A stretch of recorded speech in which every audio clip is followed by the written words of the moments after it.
খবর পাই নাই। এখন আপনাদের কি দাবি? এখন আমাদের দাবি আয়না ঘরে আমার ভাই আছে। আমার নাম মাইকেল চাকমা। আমাকে 2019 সালে 9 এপ্রিল আনুমানিক বিকাল 5টার দিকে 5-6 জন সাদা পোশাকধারী লোক আমাকে তুলে নিয়ে যায়। প্রায় 8 বছর পর আয়নাঘর থেকে মুক্তি পেয়েছেন প্রয়াত জামাত নেতা মীর কাশেম আলীর ছেলে ব্যারিস্টার আহমাদ বিন কাশেম আরমান ও অধ্যাপক গোলাম আজমের ছেলে। ভাইয়া হল আয়নাগড় কিতা কদিন থেকে খুব বেশি ভাইরাল ওর আয়নাগড়ের কথা। তো আমি বাংলাদেশের কিছু কিছু মানুষের মানে বক্তব্য আমি আপনাদের লগে শেয়ার করবো। এরা কিতা কইন আসলে আয়নাগড় কিতা বা এরা কিলা এই করো তাক্তা বা আয়নাগড় দেখতে কিলাখান আসলো, মানুষে খানি ফাইতেন না খানি ফাইতে না, বা এই যে মানে আয়নাগড় কিলা মানুষরা নিয়ে হারানি হইতো পুরা ফুল প্রসেস কিলা সম্পূর্ণ মানে মানুষে যে যে মানুষ মানে ভিতরে হামাইয়া বন্দি অবস্থায় আসলা এরার মুখ থেকে আমরা কিছু শুনমু এবং আমরা এই আয়নাগড় সম্পর্কে আমরা কিছু জানমু। তো চলো আজকের ভিডিওকে শুরু করি। তো হ্যালো গাইজ, আমার নাম শাহরুল আজাদ, আমি আপনার ভাই।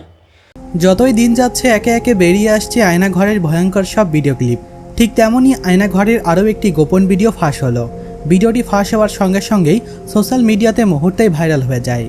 স্বৈরাচারী শেখ হাসিনা এমন একটি ঘর তৈরি করে রেখেছিলেন যেই ঘর কোনো শান্তির ঘর নয়, বরং যন্ত্রণাদায়ক ঘর। সেই ঘরে কোনো আরামাইশ হতো না, শুধু হতো অমানবিক নির্যাতন। আর সেই নির্যাতন কোনো সাধারণ নির্যাতন নয়, বরং নির্যাতনের পরিমাণ এতটাই তীব্র ছিল যে মানুষ সেকেন্ডেই মৃত্যুবরণ করত। আর মৃত্যুর পরে তাদের যা অবস্থা হতো তা যদি আপনি একবার দেখেন তাহলে নিজেকে সামলাতে পারবেন না। যদিও এই ঘরের ব্যাপারে সাধারণ জনগণ থেকে শুরু করে উচ্চতর সরকারি কর্মকর্তা কেউই জানতো না, বরং জানতো শেখ হাসিনার পাঁচাটা কিছু প্রশাসনের লোকেরা, যার ভেতরে অন্তর্ভুক্ত রয়েছে ডিবি হারুন এই কুলাঙ্গার। জনগণের সেবা নয়, বরং জনগণকে হয়রানি করে রেখেছিলেন বছরকে পর বছর ধরে। কিন্তু সম্প্রতি যখন শেখ হাসিনা পদত্যাগ করলো, ঠিক তার কিছুক্ষণ পরেই জানা গেল আয়নাঘরের আসল রহস্য।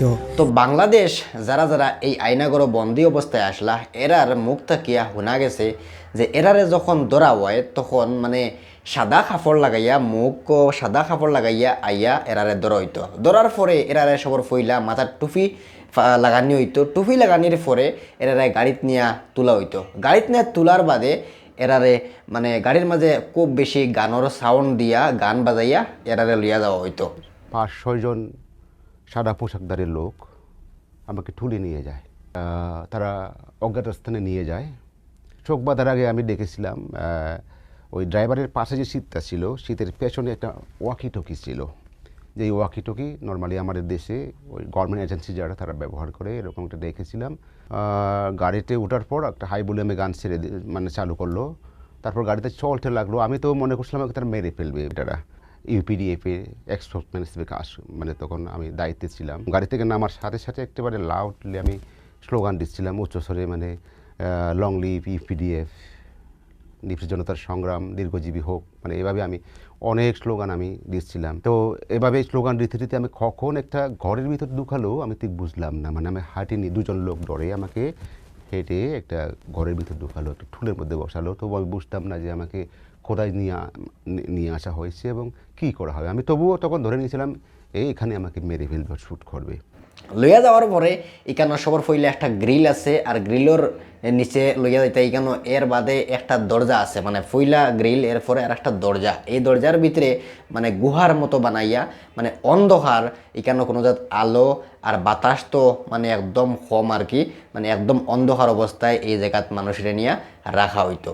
তো বাংলাদেশের কিছু কিছু মানুষের মুখ থেকে আমরা যে শুনতে পাইছি খবর, মানে যারা যারা রাজনৈতিক বিষয়ে বা কোনো উকিল বা কেউ আছে ডক্টর, কেউ আছে মানে অন্য কোনো পত্রকার, তো যারা যারা মানে তারা সরকারের বিরুদ্ধে মাত মাতিত বা বিরুদ্ধে মানে আওয়াজ উঠাইতো, তো এরারে ওলাখান নিয়া মানে জেল নিয়ে রাখা হইতো। এখান জেল নিয়ে আরও কি তার সঠিকভাবে জানা গেছে না। তো যাই হোক, মানে ও সিস্টেমে আর কি মোটামুটি যে তারার যে শক্তিশালী যে দল, তারার এই দলের খিলাফ যে দলে আর কি মনে করো মাত মাতিব বা এর উল্টা যে মাত মাতিব তারে নিয়ে ওলাখান হারানি ওয় আর কি। ওলাখান মানে মানুষের মুখ থেকে আমরা শুনতে পাই। আর তো এই যে বন্দি অবস্থায় গুহার ভিতরে রাখার জায়গাটার নাম হইল গিয়া আয়নাগড়।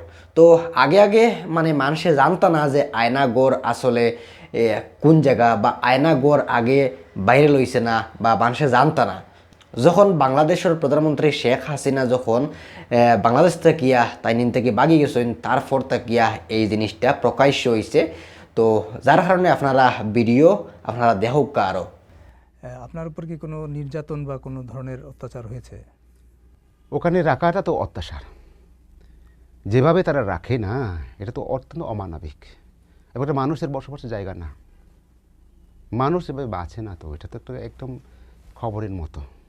গুহা আছে না, গুহা এটা মানুষ যেভাবে একদম কিছুই দেখে না, খবরে থাকলে মানুষ যে কিছুই দেখে না, ঠিক এইরকম। এটা তো মানুষের বাঁচার মতো কোনো জায়গা না, একদম কোনো জানলা নাই, একদম কোনো আলো ঢুকে না, বাতাস ঢুকে না, শুধু চারিদিকে দেয়াল আর সামনে যে দরজা থাকে, এটা দুটো দরজা, একটা কাঠের দরজা আছে বাইরে আর একটা চিকের দরজা, যেটা জেলের মতো চিকের দরজা আছে লোহার, ওটা সবসময় বন্ধ থাকে থালা দিয়ে।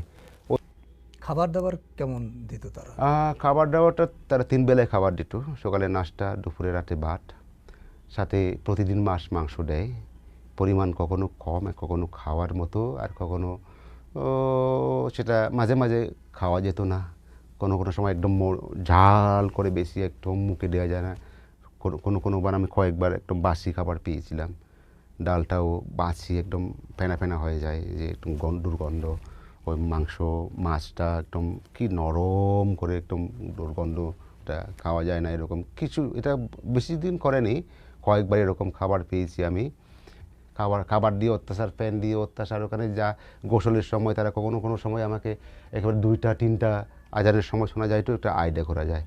এই আয়নাগরের বিষয়ে আগে কেউ জানতো না যে ইলাখান একটা গুহা আর অন্ধকার একটা জায়গা আছে, যে জায়গাত মানুষরে গাইব করে নিয়ে রাখা হয়। তো আগে কেউ জানতো না। তো বাইকল এই জানাটা একমাত্র হয়েছে শেখ হাসিনা যখন বাংলাদেশ থাকিয়া গেছে বাগিয়া, তারপর তাকিয়া এই জিনিসটা মানুষে জানছেন এবং এই জিনিসটা আজ পুরা ভাইরাল। আপনারা হয়তো বা আরও অনেক আয়নাগরের সম্পর্কে দেখছেন বা আরও শুনছেন, বর্তমানে খুব বেশি ভাইরাল চলে। তো ও আসলো এখানে আয়নাগর। তো এই আয়নাগরের বিষয়ে আপনাদের মন্তব্য কিতা অবশ্যই কমেন্ট করে জানাও। আপনারা যতটুকু জানেন যে এটা হাসাও ওলাখান মানুষরে করা হয়েছে না মিথ্যা অপপ্রচার মানে চড়ানিওর, তো অবশ্যই কমেন্ট করে জানাও। সব ভালো থাকো, সুস্থ থাকো। আসসালামু আলাইকুম।